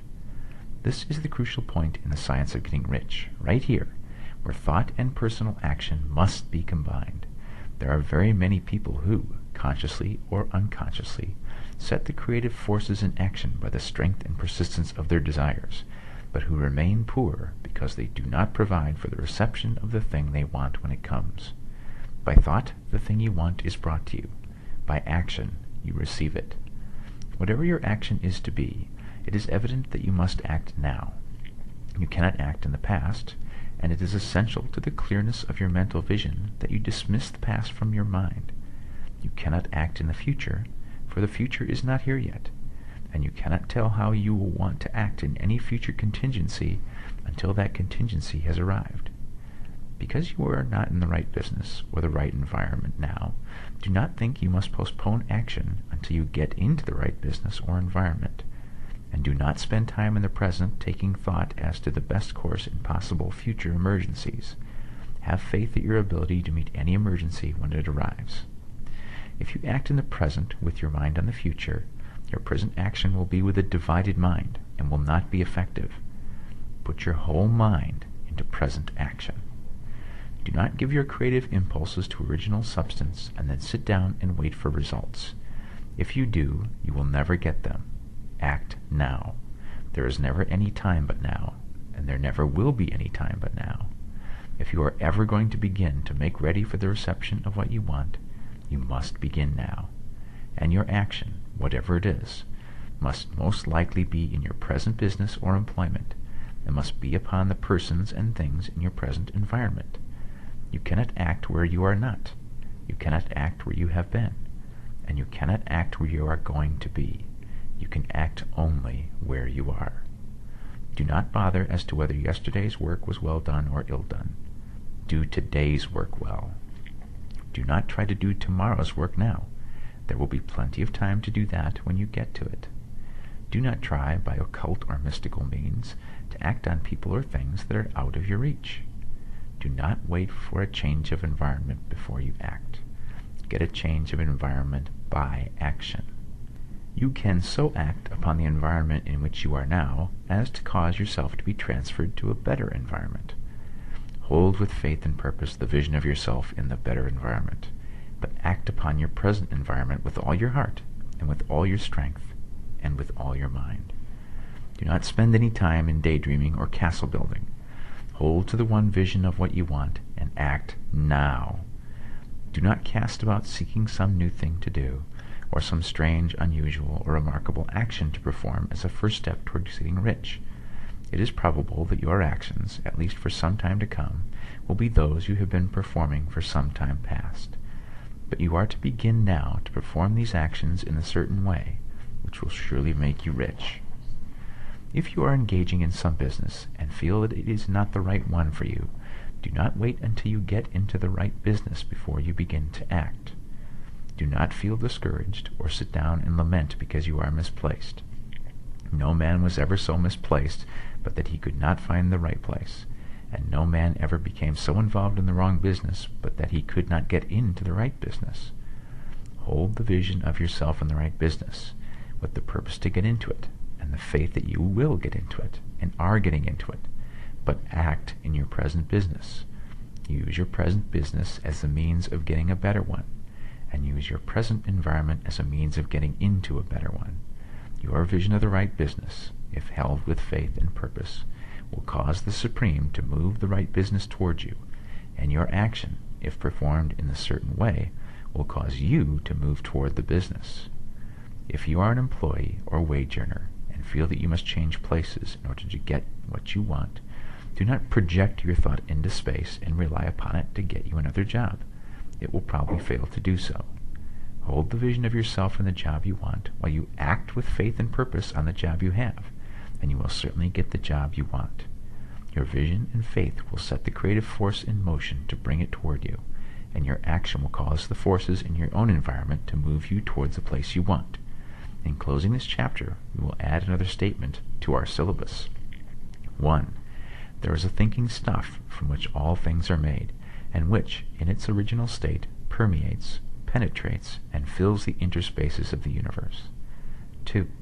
A thought, in this substance, produces the thing that is imaged by the thought. 3. Man can form things in his thought, and, by impressing his thought upon formless substance, can cause the thing he thinks about to be created. 4. In order to do this, man must pass from the competitive to the creative mind. He must form a clear mental picture of the things he wants, and hold this picture in his thoughts with the fixed purpose to get what he wants, and the unwavering faith that he does get what he wants, closing his mind to all that may tend to shake his purpose, dim his vision, or quench his faith. And 5. That he may receive what he wants when it comes, man must act now upon the people and things in his present environment. Chapter 12. Efficient Action.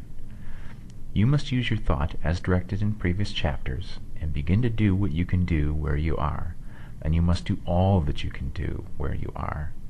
You can advance only being larger than your present place, and no man is larger than his present place who leaves undone any of the work pertaining to that place.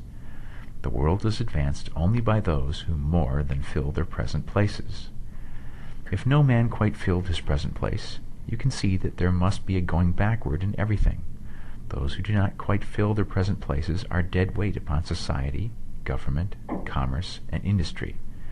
They must be carried along by others at a great expense. The progress of the world is retarded only by those who do not fill the places they are holding. They belong to a former age and a lower stage or plane of life, and their tendency is toward degeneration. No society could advance if every man was smaller than his place. Social evolution is guided by the law of physical and mental evolution. In the animal world, evolution is caused by excess of life. When an organism has more life than can be expressed in the functions of its own plane, it develops the organs of a higher plane, and a new species is originated. There never would be any new species had there not been organisms which more than filled their places. The law is exactly the same for you. Your getting rich depends upon you applying this principle to your own affairs. Every day is either a successful day or a day of failure, and it is the successful days which get you what you want. If every day is a failure, you can never get rich, while if every day is a success, you cannot fail to get rich. If there is something that may be done today, and you do not do it, you have failed insofar as that thing is concerned, and the consequences may be more disastrous than you imagine. You cannot foresee the results of even the most trivial act.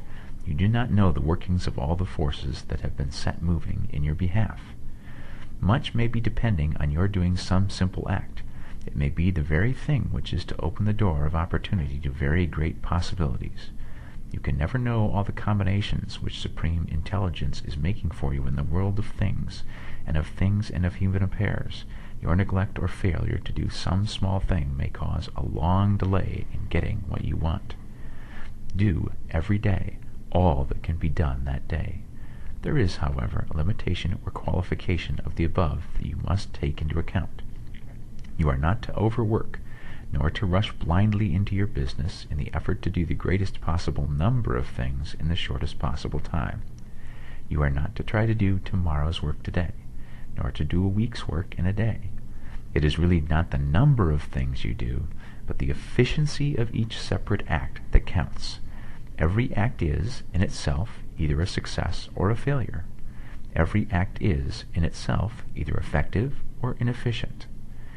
Every inefficient act is a failure, and if you spend your life in doing inefficient acts, your whole life will be a failure. The more things you do, the worse for you if all your acts are inefficient ones. On the other hand, every efficient act is a success in itself, and if every act of your life is an efficient one, your whole life must be a success.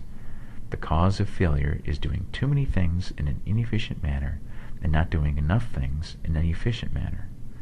You will see that it is a self-evident proposition that if you do not do any inefficient acts, and if you do a sufficient number of efficient acts, you will become rich. If, now, it is possible for you to make each act an efficient one, you will see again that the getting of riches is reduced to an exact science, like mathematics. The matter turns, then, on the questions whether you can make each separate act a success in itself. And this you can certainly do. You can make each act a success because all power is working with you, and all power cannot fail. Power is at your service, and to make each act efficient, you have only to put power into it. Every action is either strong or weak. And when every one is strong, you are acting in a certain way which will make you rich.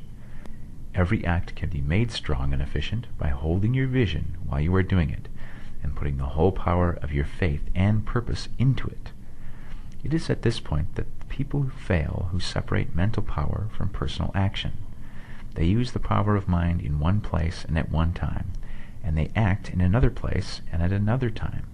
So their acts are not successful in themselves. Too many of them are inefficient. But if all power goes into every act, no matter how commonplace, every act will be a success in itself. And as in the nature of things every success opens the way to other successes, your progress towards what you want and the progress of what you want towards you will become increasingly rapid. Remember that successful action is cumulative in its results. Since the desire for more life is inherent in all things, when a man begins to move towards larger life, more things attach themselves to him, and the influence of his desire is multiplied. Do, every day, all that you can do that day, and do each act in an efficient manner. In saying that you must hold your vision while you are doing each act, however trivial or commonplace, I do not mean to say that it is necessary at all times to see the vision distinctly to its smallest detail. It should be the work of your leisure hours to use your imagination on the details of your vision, and to contemplate them until they are firmly fixed upon memory. If you wish speedy results, spend practically all of your spare time in this practice. By continuous contemplation, you will get the picture of what you want, even to the smallest details, so firmly fixed upon your mind, and so completely transferred to the mind of formless substance, that in your working hours you need only to mentally refer to the picture to stimulate your faith and purpose, and cause your best effort to be put forth. Contemplate your picture in your leisure hours until your consciousness is so full of it that you can grasp it instantly. You will become so enthused with its bright promises that the mere thought of it will call forth the strongest energies of your whole being. Let us again repeat our syllabus, and by slightly changing the closing statements, bring it to the point we have now reached. 1.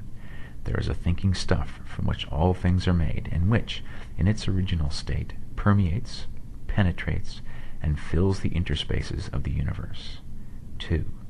A thought in this substance produces the thing that is imaged by the thought. 3. Man can form things in his thought, and, by impressing his thought upon formless substance, can cause the thing he thinks about to be created. 4. In order to do this, man must pass from the competitive to the creative mind.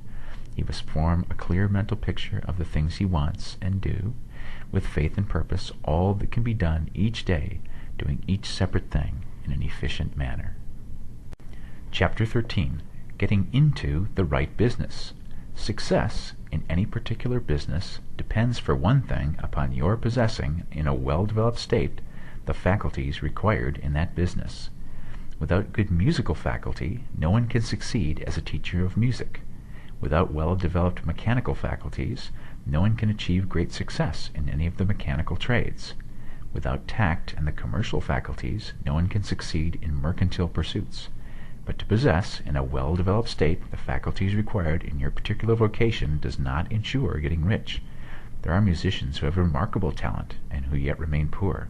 There are blacksmiths, carpenters, and so on, who have excellent mechanical ability, but who do not get rich. And there are merchants with good faculties for dealing with men, who nevertheless fail. The different faculties are tools. It is essential to have good tools, but it is also essential that the tools should be used in the right way. One man can take a sharp saw, a square, a good plane, and so on, and build a handsome article of furniture. Another man can take that same set of tools and set to work to duplicate the article, but his production will be a botch. He does not know how to use good tools in a successful way. The various faculties of your mind are the tools with which you must do the work which is to make you rich. It will be easier for you to succeed if you get into a business for which you are well equipped with mental tools. Generally speaking, you will do best in that business which will use your strongest faculties, the one for which you are naturally best fitted. But there are limitations to this statement also. No man should regard his vocation as being irrevocably fixed by the tendencies with which he was born. You can get rich in any business, for if you have not the right talent, you can develop that talent. It merely means that you will have to make your tools as you go along, instead of confining yourself to the use of those with which you were already born. It will be easier for you to succeed in a vocation for which you already have the talents in a well-developed state, but you can succeed in any vocation, for you can develop any rudimentary talent, and there is no talent of which you have not at least the rudiment. You will get rich most easily in point of effort if you do that for which you are best fitted, but you will get rich most satisfactorily if you do that which you want to do. Doing what you want to do is life, and there is no real satisfaction in living if we are compelled to be forever doing something which we do not like, and can never do what we want to do. And it is certain that you can do what you want to do. The desire to do it is proof that you have within you the power which can do it. Desire is a manifestation of power. The desire to play music is the power which can play music seeking expression and development. The desire to invent mechanical devices is the mechanical talent seeking expression and development. Where there is no power, either developed or undeveloped, to do a thing, there is never any desire to do that thing. And where there is strong desire to do a thing, it is certain proof that the power to do it is strong, and only requires to be developed and applied in the right way. All things being equal, it is best to select the business for which you have the best developed talent. But if you have a strong desire to engage in any particular line of work, you should select that work as the ultimate end at which you aim. You can do what you want to do, and it is your right and privilege to follow the business or vocation which will be most congenial and pleasant. You are not obliged to do what you do not like to do, and should not do it except as a means to bring you to the doing of the thing you want to do. If there are past mistakes whose consequences have placed you in an undesirable business or environment, you may be obliged for some time to do what you do not like to do. But you can make the doing of it pleasant by knowing that it is making it possible for you to come to the doing of what you want to do. If you feel that you are not in the right vocation, do not act too hastily in trying to get into another one. The best way, generally, to change business or environment is by growth. Do not be afraid to make a sudden and radical change if the opportunity is presented, and you feel, after careful consideration, that it is the right opportunity. But never take sudden or radical action when you are in doubt as to the wisdom of doing so. There is never any hurry on the creative plane, and there is no lack of opportunity. When you get out of the competitive mind, you will understand that you never need to act hastily. No one else is going to beat you to the thing you want to do. There is enough for all. If one space is taken, another and a better one will be opened for you a little farther on. There is plenty of time. When you are in doubt, wait. Fall back on the contemplation of your vision, and increase your faith and purpose, and by all means, in times of doubt and indecision, cultivate gratitude. A day or two spent in contemplating the vision of what you want, and in earnest thanksgiving that you are getting it, will bring your mind into such close relationship with the Supreme that you will make no mistake when you do act.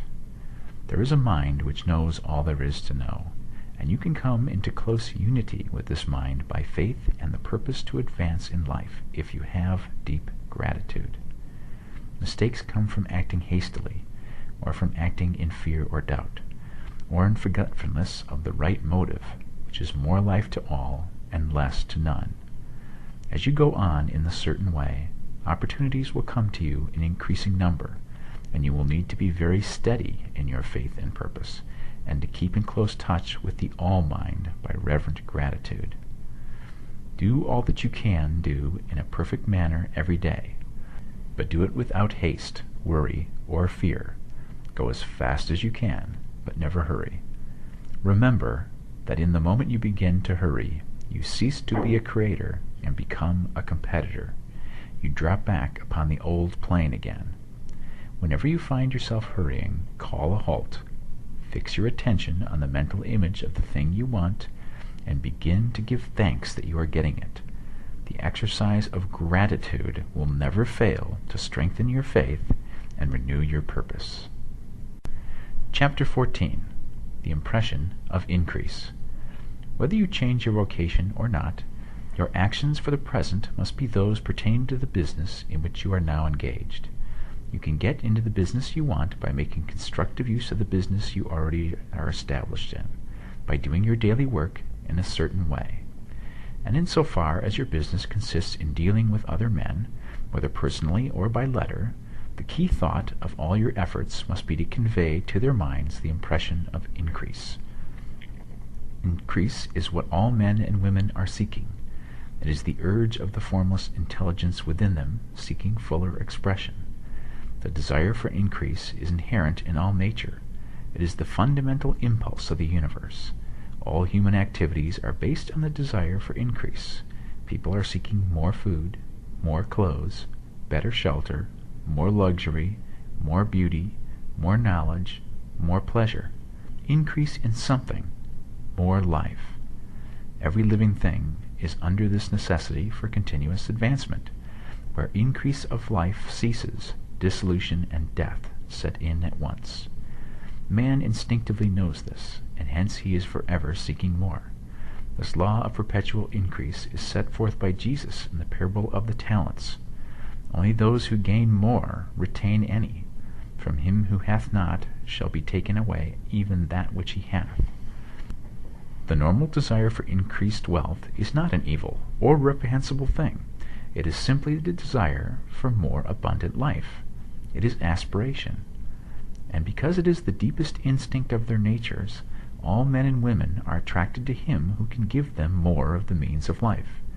In following the certain way as described in the foregoing pages, you are getting continuous increase for yourself, and you are giving it to all with whom you deal. You are a creative center from which increase is given off to all. Be sure of this, and convey assurance of the fact to every man, woman, and child with whom you come in contact, no matter how small the transaction. Even if it be only the selling of a stick of candy to a little child, put into it the thought of increase, and make sure that the customer is impressed with the thought. Convey the impression of advancement with everything you do, so that all people shall receive the impression that you are an advancing man, and that you advance all who deal with you, even to the people with whom you meet in a social way, without any thought of business, and to whom you do not try to sell anything.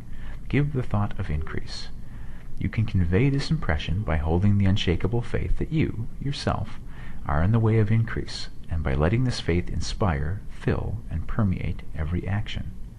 Do everything that you do in the firm conviction that you are an advancing personality, and that you are giving advancement to everybody.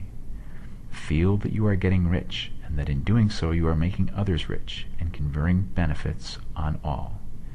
Do not boast or brag of your success, or talk about it unnecessarily. True faith is never boastful.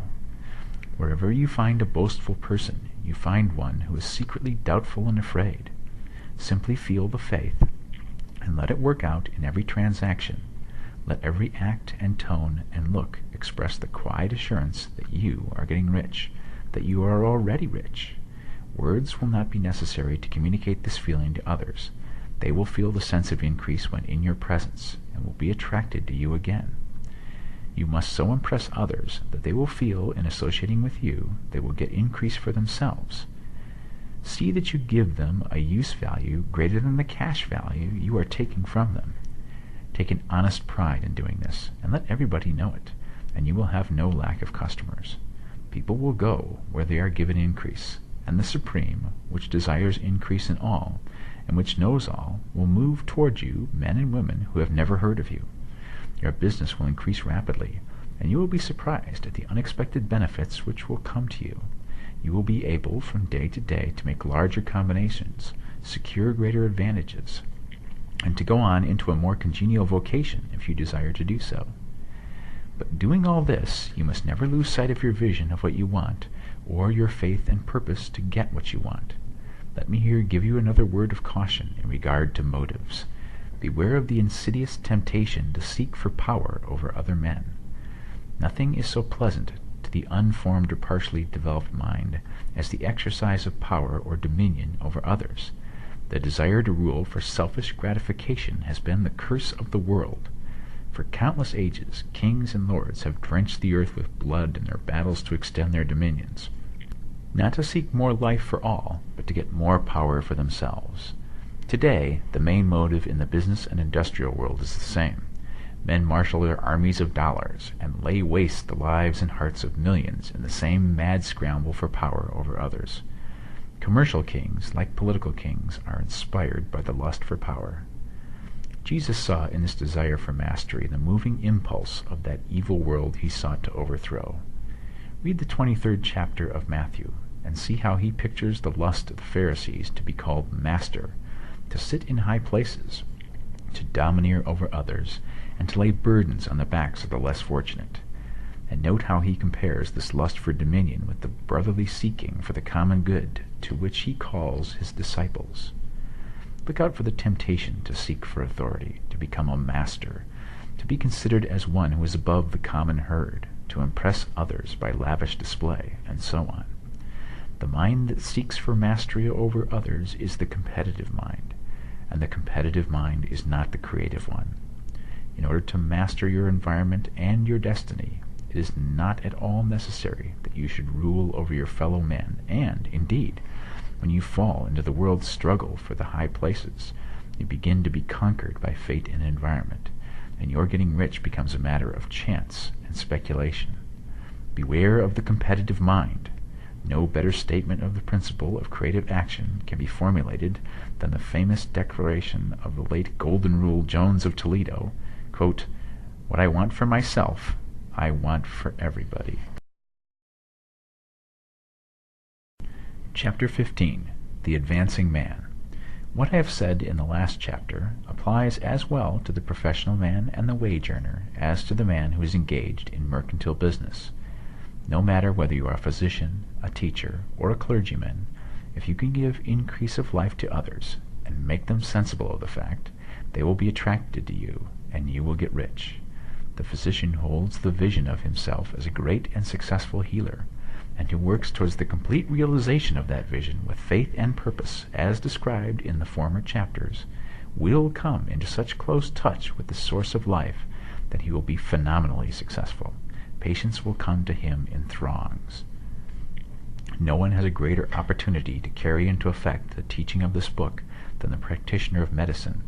It does not matter to which of the various schools he may belong, for the principle of healing is common to all of them, and may be reached by all alike. The advancing man in medicine, who holds to a clear mental image of himself as successful, and who obeys the laws of faith, purpose, and gratitude, will cure every curable case he undertakes, no matter what remedies he may use. In the field of religion, the world cries out for the clergyman who can teach his hearers the true science of abundant life.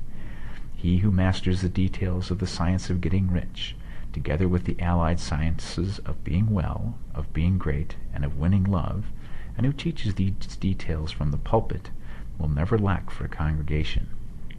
This is the gospel that the world needs. It will give increase of life, and men will hear it gladly, and will give liberal support to the man who brings it to them. What is now needed is a demonstration of the science of life from the pulpit. We want preachers who can not only tell us how, but who in their own persons will show us how.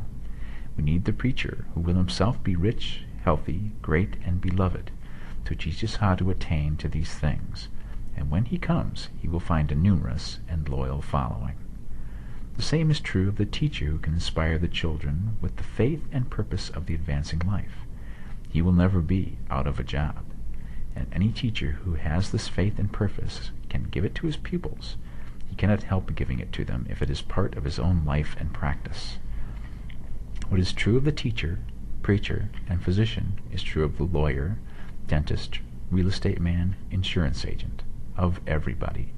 The combined mental and personal action I have described is infallible. It cannot fail. Every man and woman who follows these instructions steadily, perseveringly, and to the letter will get rich.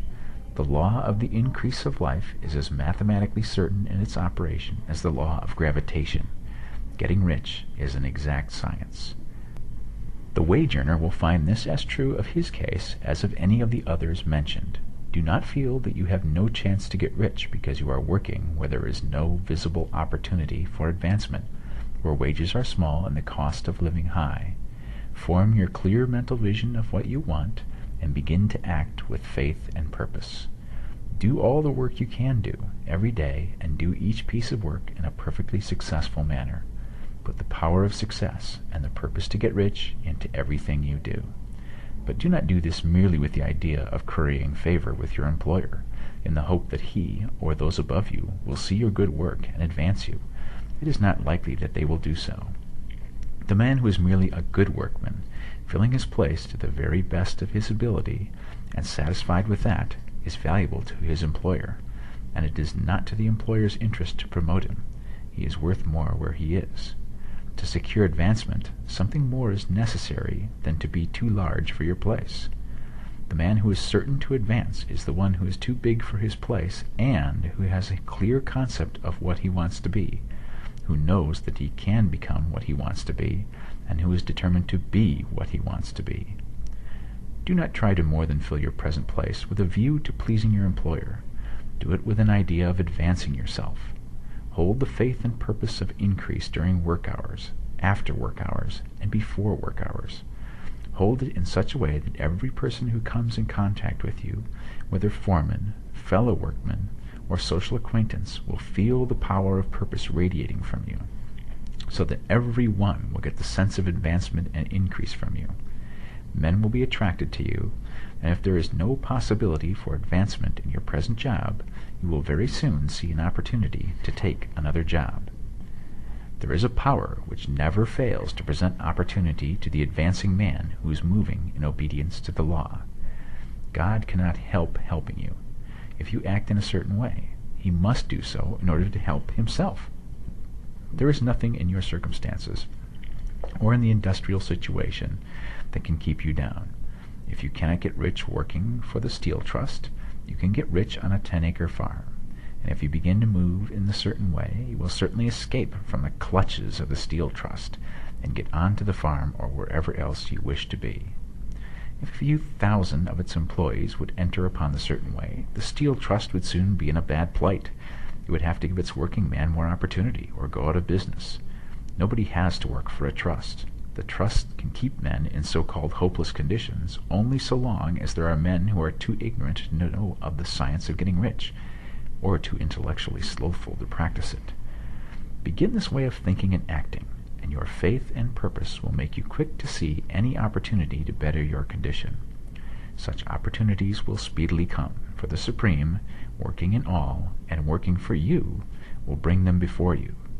Do not wait for an opportunity to be all that you want to be. When an opportunity to be more than you are now is presented, and you feel impelled toward it, take it. It will be the first step toward a greater opportunity. There is no such thing possible in this universe as a lack of opportunities for the man who is living the advancing life.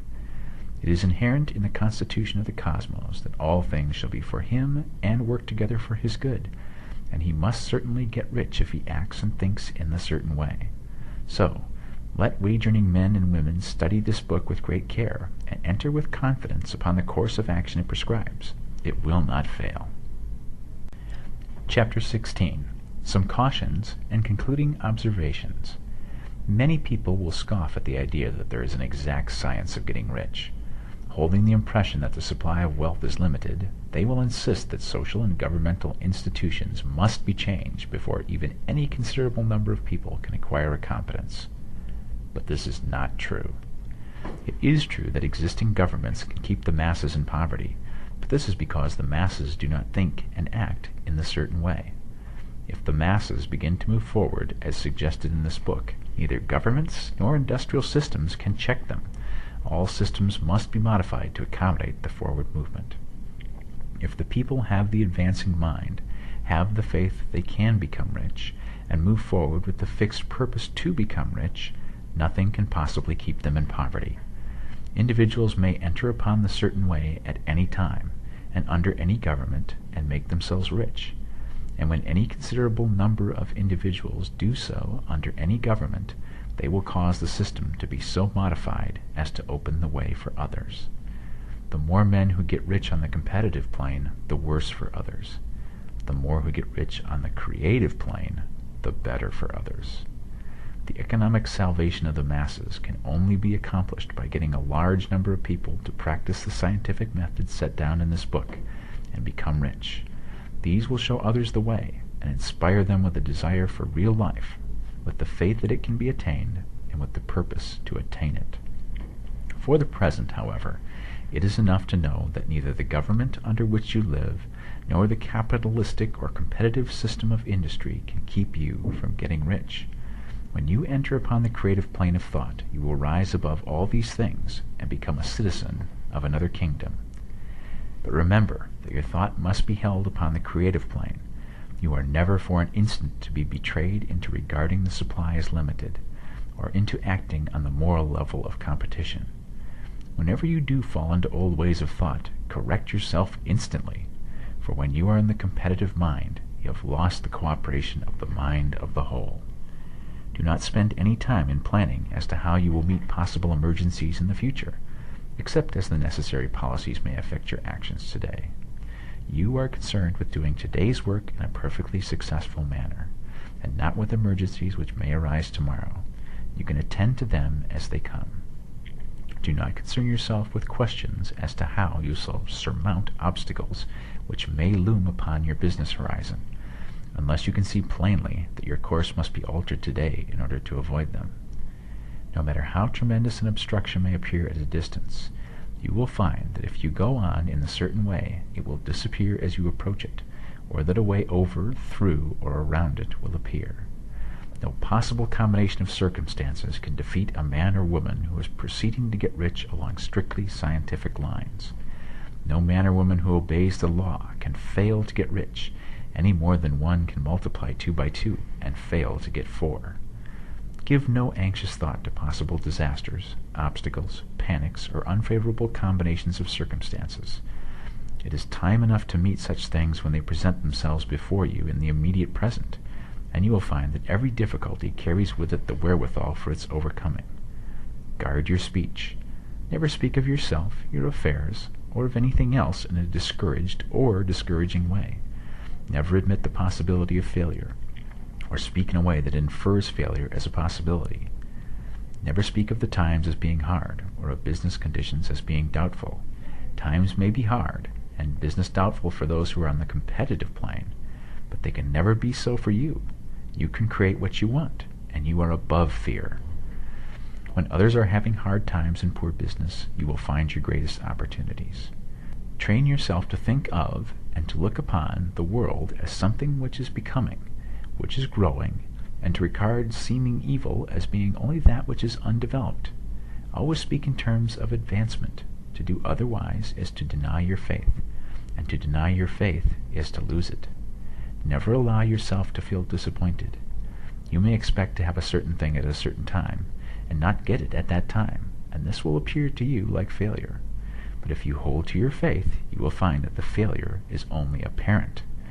Go on in a certain way, and if you do not receive that thing, you will receive something so much better that you will see that the seeming failure was really a great success. A student of this science had set his mind on making a certain business combination which seemed to him at the time to be very desirable, and he worked for some weeks to bring it about. When the crucial time came, the thing failed in a perfectly inexplicable way. It was as if some unseen influence had been working secretly against him. He was not disappointed. On the contrary, he thanked God that his desire had been overruled, and went steadily on with a grateful mind. In a few weeks an opportunity so much better came his way that he would not have made the first deal on any account, and he saw that a mind which knew more than he knew had prevented him from losing the greater good by entangling him with the lesser. That is the way every seeming failure will work out for you, if you keep your faith, hold to your purpose, have gratitude, and do every day all that can be done that day, doing each separate act in a successful manner. When you make a failure, it is because you have not asked for enough. Keep on, and a larger thing than you are seeking will certainly come to you. Remember this. You will not fail because you lack the necessary talent to do that which you wish to do. If you go on as I have directed, you will develop all the talent that is necessary to the doing of your work. It is not within the scope of this book to deal with the science of cultivating talent, but it is as certain and simple as the process of getting rich. However, do not hesitate or waver for fear that when you come to any certain place you will fail for lack of ability. Keep right on, and when you come to that place, the ability will be furnished to you. The same source of ability which enabled the untaught Lincoln to do the greatest work in government ever accomplished by a single man is open to you. You may draw upon all the mind there is for wisdom to use in meeting the responsibilities which are laid upon you. Go on in full faith. Study this book. Make it your constant companion until you have mastered all the ideas contained in it. While you are getting firmly established in this faith, you will do well to give up most recreations and pleasure, and to stay away from places where ideas conflicting with these are advanced in lectures or sermons. Do not read pessimistic or conflicting literature, or get into arguments upon the matter. Do very little reading outside of the writers mentioned in the preface. Spend most of your leisure time in contemplating your vision and in cultivating gratitude and in reading this book. It contains all you need to know of the science of getting rich, and you will find all the essentials summed up in the following chapter. Chapter 17. Summary of the Science of Getting Rich. There is a thinking stuff from which all things are made, and which, in its original state, permeates, penetrates, and fills the interspaces of the universe. A thought in this substance produces the thing that is imaged by the thought. Man can form things in his thought, and by impressing his thought upon formless substance can cause the thing he thinks about to be created. In order to do this, man must pass from the competitive to the creative mind. Otherwise he cannot be in harmony with the formless intelligence, which is always creative and never competitive in spirit. Man may come into full harmony with the formless substance by entertaining a lively and sincere gratitude for the blessings it bestows upon him. Gratitude unifies the mind of man with the intelligence of substance, so that man's thoughts are received by the formless. Man can remain upon the creative plane only by uniting himself with the formless intelligence through a deep and continuous feeling of gratitude. Man must form a clear and definite mental image of the things he wishes to have, to do, or to become, and he must hold this mental image in his thoughts while being deeply grateful to the Supreme that all his desires are granted to him. The man who wishes to get rich must spend his leisure hours in contemplating his vision and in earnest thanksgiving that the reality is being given to him. Too much stress cannot be laid on the importance of frequent contemplation of the mental image, coupled with unwavering faith and devout gratitude. This is the process by which the impression is given to the formless, and the creative forces set in motion. The creative energy works through the established channels of natural growth and of the industrial and social order. All that is included in his mental image will surely be brought to the man who follows the instructions given above, and whose faith does not waver. What he wants will come to him through the ways of established trade and commerce. In order to receive his own when it shall come to him, man must be active, and this activity can only consist in more than filling his present place. He must keep in mind the purpose to get rich through the realization of his mental image, and he must do, every day, all that he can do that day, taking care to do each act in a successful manner. He must give to every man a use value in excess of the cash value he receives, so that each transaction makes for more life, and he must so hold the advancing thought that the impression of increase will be communicated to all with whom he comes in contact. The men and women who practice the foregoing instructions will certainly get rich, and the riches they receive will be in exact proportion to the definiteness of their vision, the fixity of their purpose, the steadiness of their faith, and the depth of their gratitude. The end.